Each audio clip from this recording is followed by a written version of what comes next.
Hello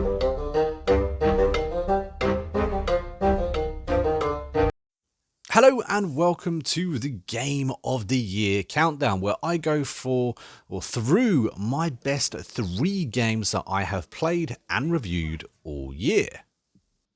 Now, I do this every single year and I really only have one rule. The rule is that I had to have played it myself and reviewed it on the channel.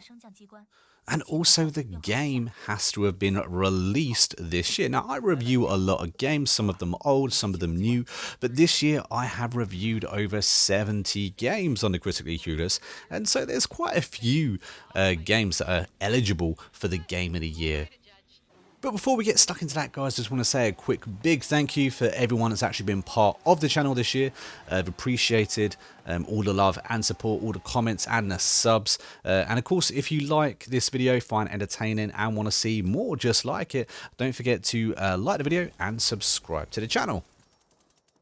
And just for a bit of fun, I wonder if you can name every single game that I'm actually showing in this video.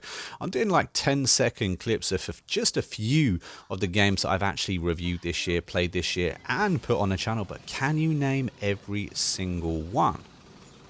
Anyway, let's get on with the list. And in third place of my Game of the Year, I am going to have to give it to Evil Genius 2 World Domination. Now, this was a very enjoyable, Despicable Me type of vibey game where you basically create a layer. It's kind of like a layer builder. You have to manage your minions and your buildings and basically, in the end, try to take over the world.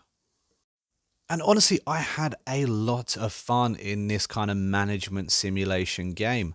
The humor, the graphics, the comical kind of artistry was just right up my creek, and I kind of felt that this game was a little bit underappreciated. I haven't seen enough love going around the internet for Evil Genius 2. Honestly, it is a fabulous game. If you guys haven't played it, definitely do so. It is on Game Pass and it is well worth a play. You can actually play as 4 different unique bosses. Each of them have their own voice actor, and all of them are funny as the last.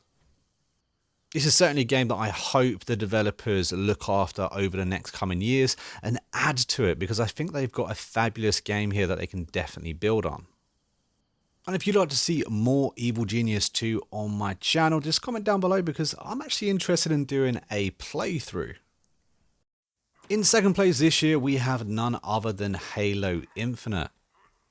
Now, Halo Infinite is the long-awaited next Halo installment that we've all been desperately waiting for. It was pushed back and delayed by an awful lot, but it's finally here. It finally hit us at the end of the year, and boy, am I glad that it actually did. Now, it was developed by 343 Industries, and personally, I think they've done a fabulous job of transitioning the Halo of old into an open world action shooter game.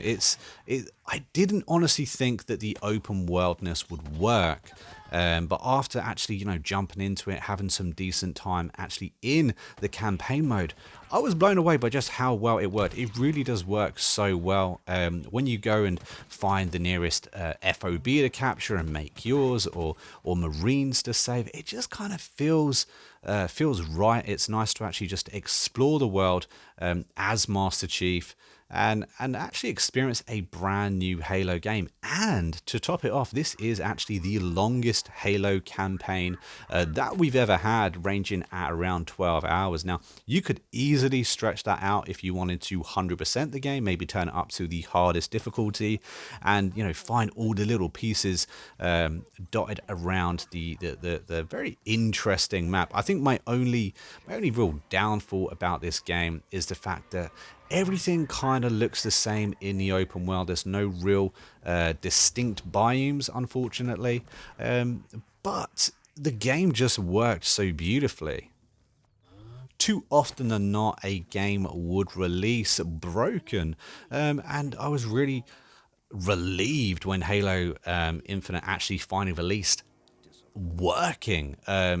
it just I've been so used to last year, this year, when games release, they just do not work. You know, they crash or have bugs or have serious game breaking bugs. But Halo Infinite just works completely as intended.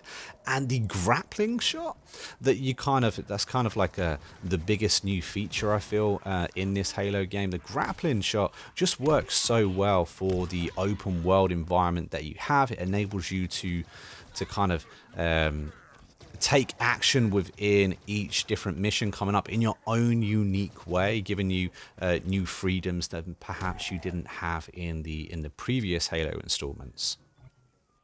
And if you guys haven't played Halo Infinite yet, seriously, this is a good installment. I think anyone that's a fan of the old Halos is gonna like this. And if you've never played a Halo game before, then this could be the one to kind of jump into. I personally love open world games, so I was eager to try this just because of that alone.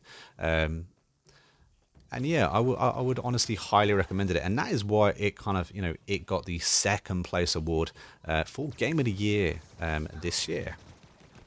So all that being said, what could beat Halo Infinite this year? Could it be Forza 5? Could it be Back for Blood?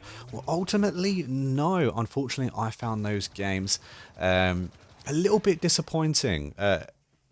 Personally, I was hoping and expecting a little bit more, especially considering the budget size of those games. And for me, my game of the year is a game that I've probably spent the most time on this year. It is a game franchise that I had personally never actually played. This was my first installment, and my game of the year is none other than Disciples Liberation. The Disciples Liberation is published by Calypso Media and developed by Firmware Studios. Now, this is a turn-based strategy RPG, and well, I was blown away by just how good this game actually was. I was lucky enough to get a key for it earlier in the year. I've reviewed it on the channel and I've done a number of videos on the channel, and I'm looking forward to diving into this game again next year after a few updates come out for it. I'm hoping DLCs come out for this game, and I'm hoping this game continues to get the support that it actually deserves. I honestly felt that this game kind of went under the radar of the gaming community. Unfortunately, maybe it's because it's a turn-based game. Those games aren't necessarily as popular as they once were, but they do seem to be coming back a little bit. But I just didn't see this game advertised enough, unfortunately. And because of that, I think that, you know, it kind of suffered in views and reviews, and just didn't get the love that it deserved. But wow, this game is so detailed.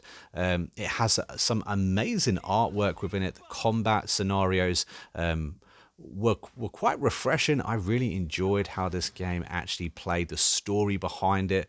It's a very like dark tale, and you have to kind of like run around and befriend different factions, hoping to unite the nation against the gods themselves.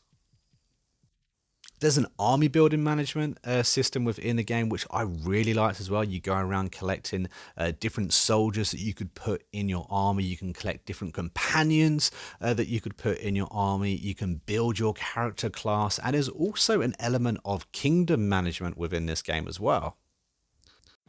Personally, I'd like to see the kingdom management go a little bit deeper if there's ever going to be a DLC or further patches for this game. But honestly, I've had an absolute blast playing this year, and I've put so much time into it. It just had to be my game of the year.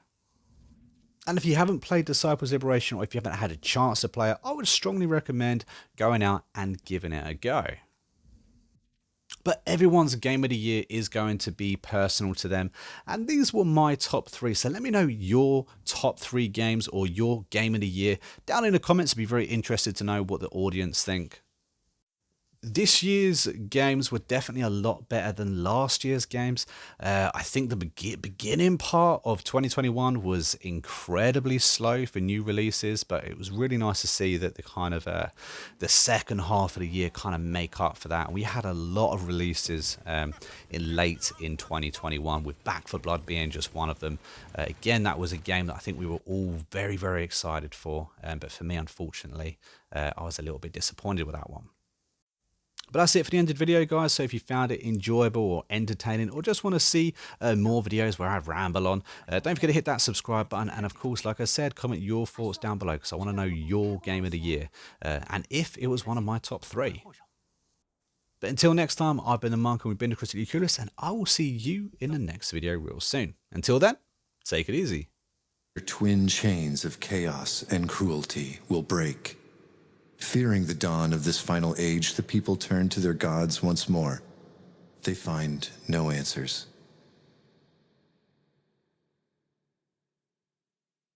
Fear becomes paranoia, paranoia becomes rage, and rage brings war with it. But war cannot stop the liberation of Nevendar. Even now, its unlikely savior awakens to her fate. What she does next will shape the future of the world.